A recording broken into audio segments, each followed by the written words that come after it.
बरगड़ नागरिक कमिटी निवेदन क्रमे आसंताकाली मंगलवार दिन सकाळ 6 घंटा संध्या 6 घंटा पर्यंत बरगड़ बंद रहिबो।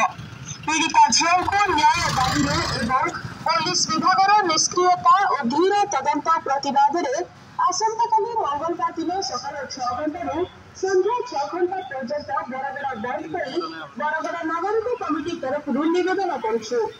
आशा आपण माने निज निज व्यवसायिक तथा सरकारी और बेसरकारी अनुष्ठान बंद करी बरगड़ बंद डाकरा को पूर्ण मात्रा समर्थन जणाइले। आसंताकाली बरगड़ बंद बरगड़ नागरिक कमिटी निवेदन क्रमे आसंताकाली मंगलवार दिन सकाळ 6 घंटा संध्या 6 घंटा पर्यंत बरगड़ बंद रहिबो।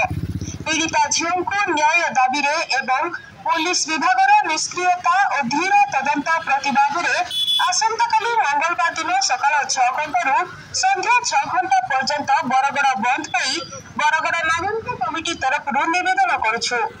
आशा आपण माने निज निज व्यवसायिक तथा सरकारी और बेसरकारी अनुष्ठान बंद करी बरगड़ बंद डाकरा को पूर्ण मात्रा समर्थन जणाइले। जदि आपण मानकु आमर वीडियो भल लागला बेले आमर चैनल के लाइक शेयर सब्सक्राइब करबार नहीं भूलबे।